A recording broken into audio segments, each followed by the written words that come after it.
lecturer in the Department of Law at UBC by the name of Irwin Davis. I attended a number of his seminars, and he was such a great communicator. I asked him afterwards, Irwin, what's the secret?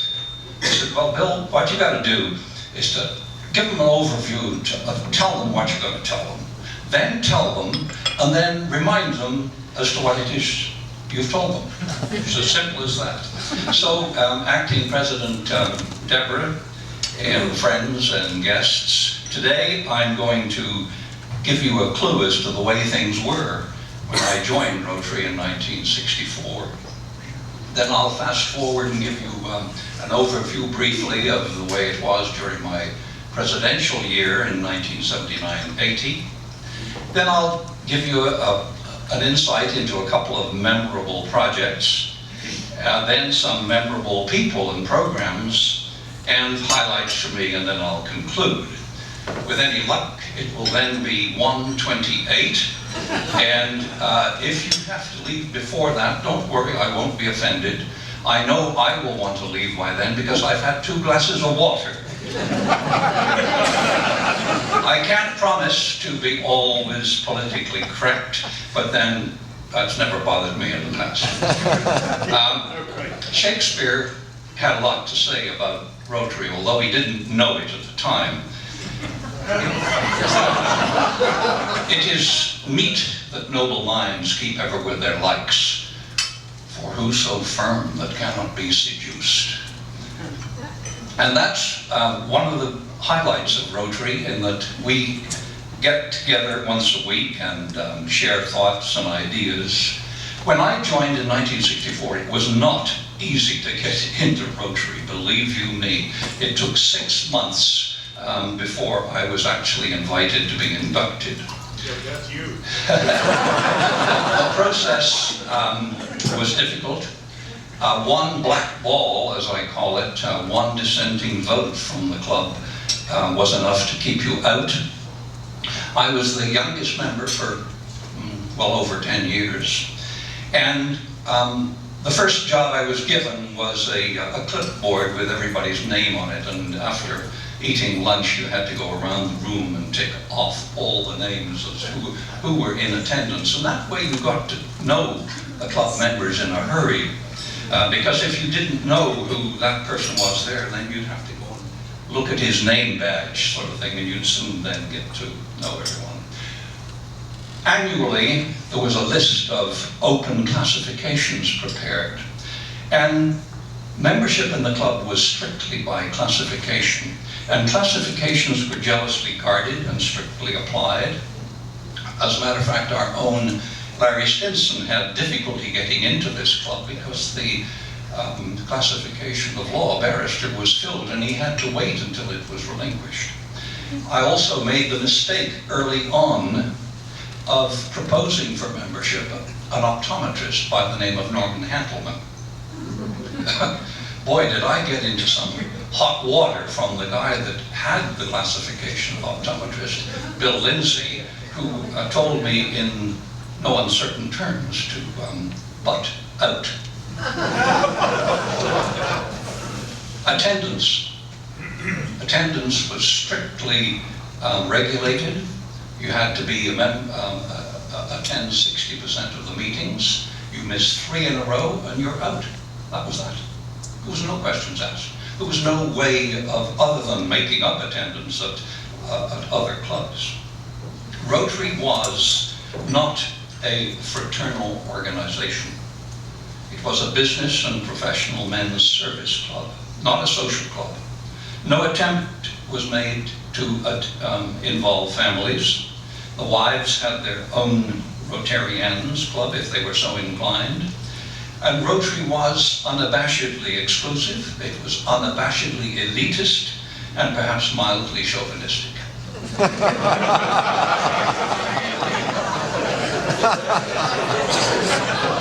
Very few Rotary wives were separately employed. It was considered infra-dig. And they nearly always took their husband's name. So our president wouldn't be Sharon Blaker, she would be Mrs. Phil Blaker. No, and that's only 50 years ago, friends.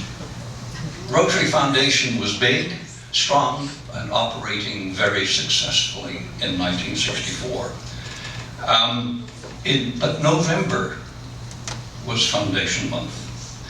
In early November, we would have a program on the Rotary Foundation, and then the team would be divided into teams of 10, and your team captain would hand you an envelope. And he would say, I want that envelope back next Friday, and I want something in it for the Rotary Foundation. And that way, we nearly always achieved 100% participation. In other words, 100% of the club participated in the Rotary Foundation by putting something in that envelope. Might have only been $5. Might have been 15 or 20, you never know. And occasionally, we would cheat. Occasionally, you would find that the captain of your team might think, well, I'm never going to get that blighter to give me that envelope back with anything in, so he would put $5 in for that person anyway and shame them. And in the end, we got the 100%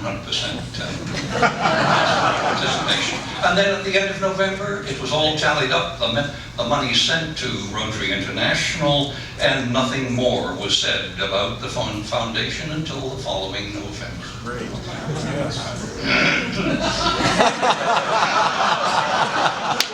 Sorry about that.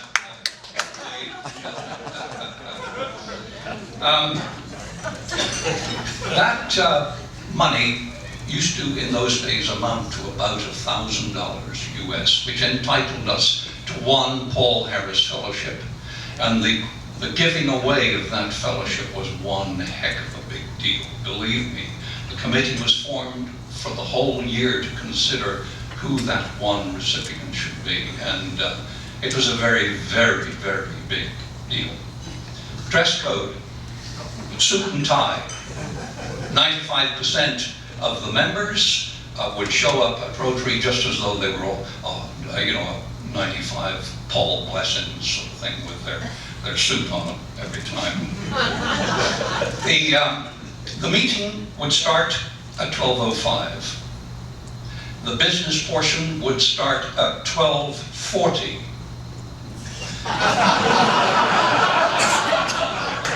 At 1 p.m. the speaker was on, and at 1:30 the meeting finished. That 35 minutes between the bell going and the business part, that 35 minutes was sacrosanct. That was the fellowship time. So as soon as you'd finish your meal, you could be chatting around the table, doing this, that, the other, maybe even conducting a committee meeting, but 35 minutes was fellowship. We had a problem in those days with same table sitters. There was one table on the right-hand side of the podium occupied by 5 old fellows. I can just see them now. There was Jim Wilson, Art Rundle, Harold German, Ted Lockwood, and Jim Muirhead. They called themselves the Prostate Club. At that time, I didn't know what the prostate was. I certainly didn't know that I had one. Now I would qualify for membership. I'm going to fast forward now to 1979-1980. We had approximately 105 members. James Volmar of Tennessee was the president of Rotary International. We had the 75th anniversary of Rotary International here, a gala ball, at which Secretary Denny Boyd was given a most emotional Paul Harris Fellow. Our finances were a mess, and I managed to talk Tony Roper into sorting them out, and at the end of the year we were in apple pie shape. Our banking was under control, and I have always been grateful to Tony for that. The Rotary dinner, we put the price up to $50 a ticket and made a $20,000 profit. And I talked a young, untested new Rotarian by the name of Rod Cooper into accepting the job of the Rotary sweepstakes, and it made a $19,000 profit. And Rod, it was his first opportunity to demonstrate to the club his unique N&B management style. And it's a great effect, and he used it later with the book sale. N&B, nag and bitch, and nag and bitch. I think he went to the Banff School of Advanced Management to learn that. We did the right thing by Rotary International and started a new Rotary Club in the Agassiz-Harrison area. And although he was not yet a member of Rotary, John Blessing was already showing signs of service above self. In the window of Wagner Appliances, there was a sign that said, "If you think our salespeople are rude, you should talk to our manager."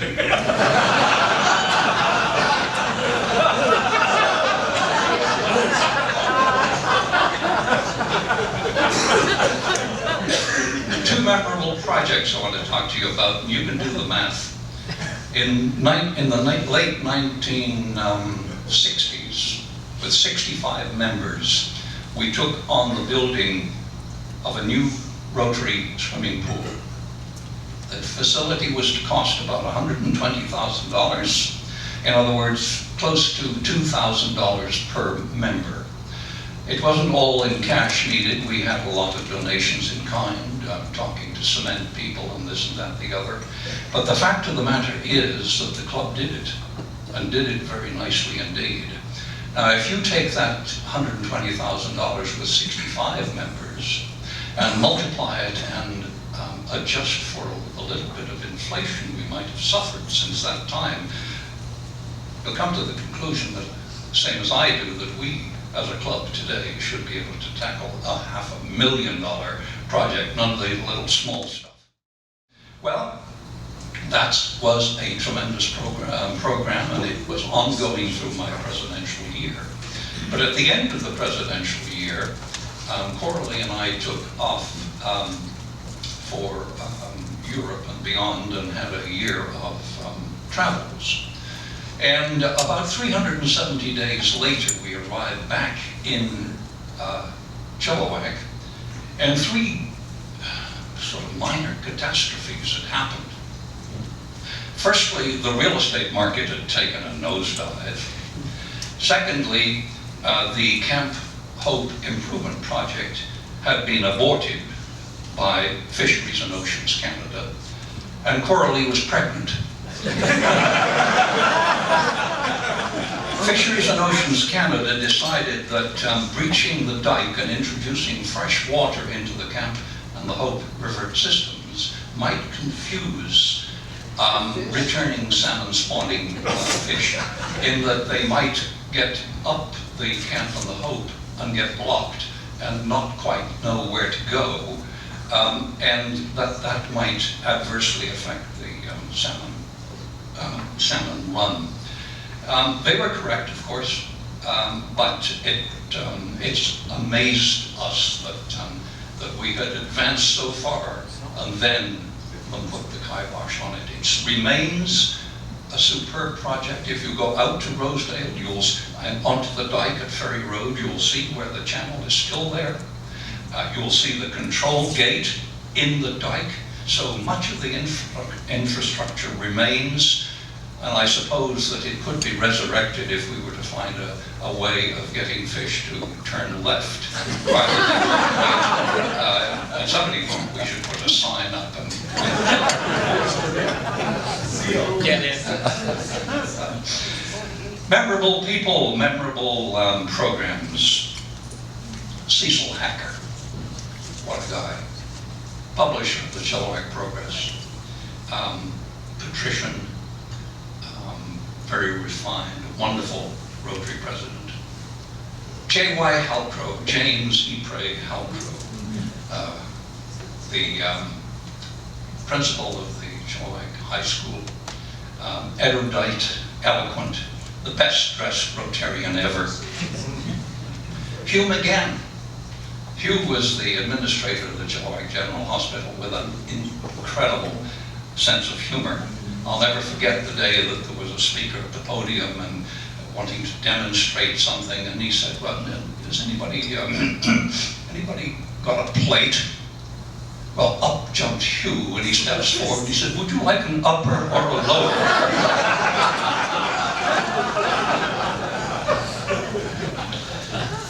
Peter Akester. Peter Akester was a big, burly physiotherapist from Gloucestershire with a broad West Country accent. He was a violinist, he was an actor, he did Punch and Judy shows for children, he did magic shows for children, and I can just see him now coming into the room on John Wolford's arm. They would come from the hospital together.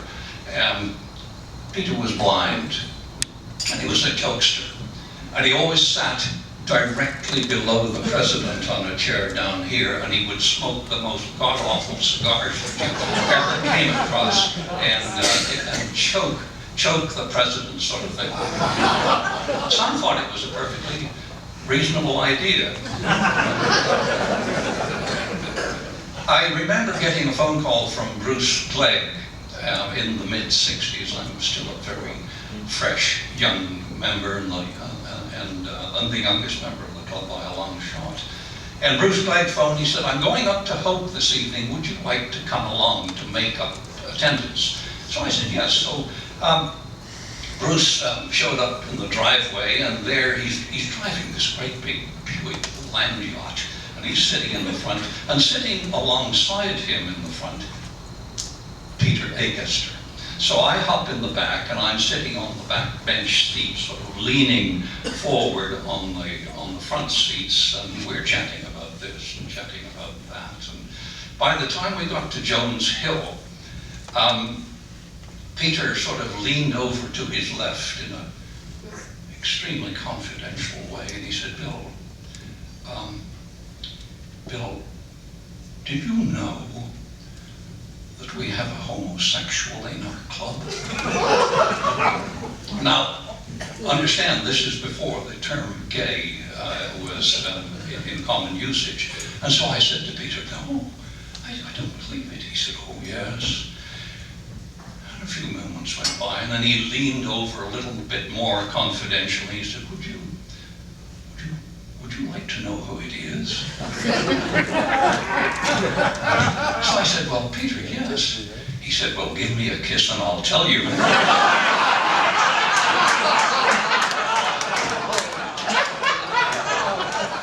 That was the kind of guy Peter Akester was.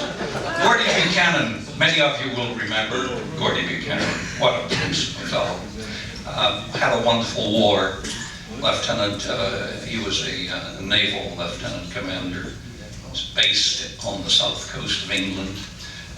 And many young ladies in the Torquay area will remember his name, I'm sure.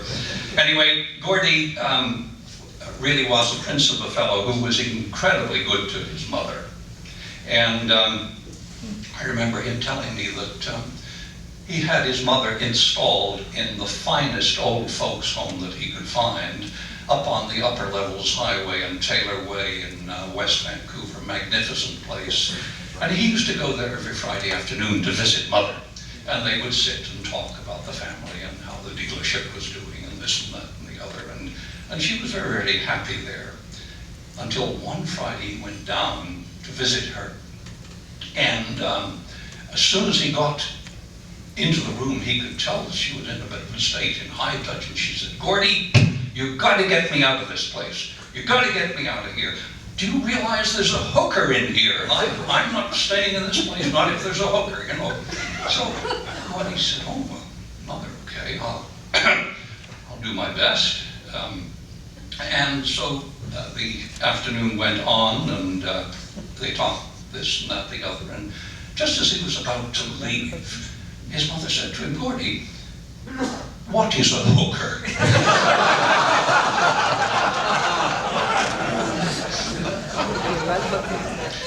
Harry Merton was a great president and has done a lot for this club, and one of the lasting things is those sign-up sheets that we have out of the room where you sign up for what committee you want to be on.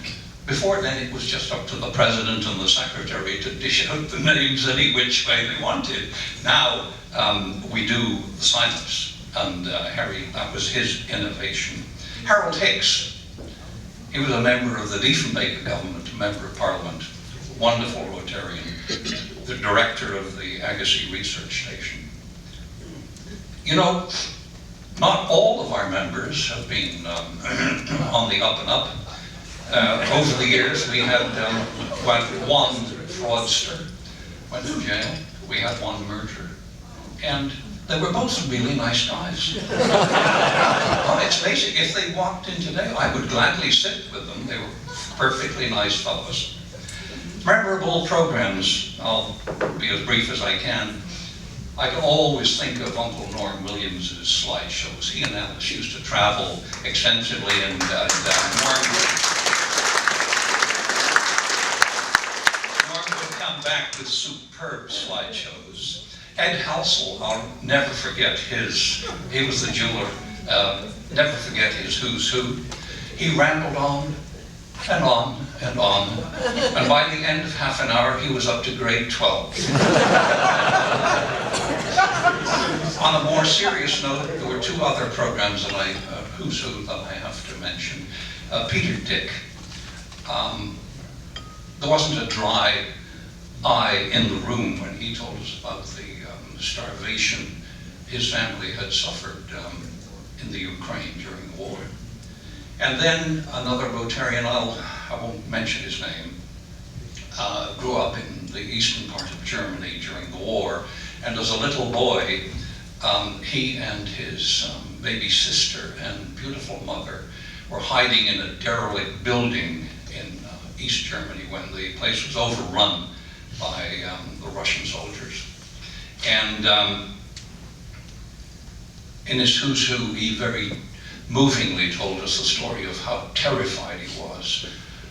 Because his mother was beautiful, he figured that she was going to suffer a fate worse than death when that soldier discovered them in this derelict building. And then the soldier turned around and went out, came back an hour later with food. It affected his life. So, highlights for me. Well, I was pleased to be the one to introduce and break the gender barrier and introduce the very first female to this club, Emily Glasgow. Emily Glasgow has done us proud. I enjoyed my presidential year, 1979, 1980, and I served as secretary to Bob Plowright during his year, although I never liked the guy.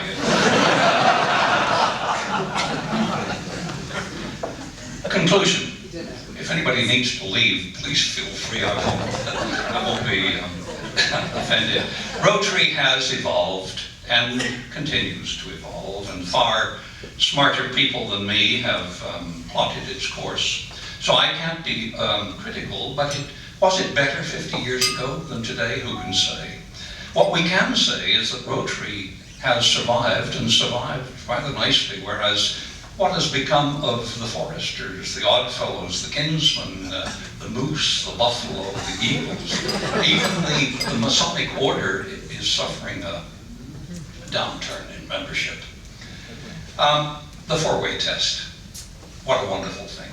You know, after 50-odd years in the real estate business, there was scarcely a day went by that I wouldn't think of that four-way test, and it saved my bacon a number of times.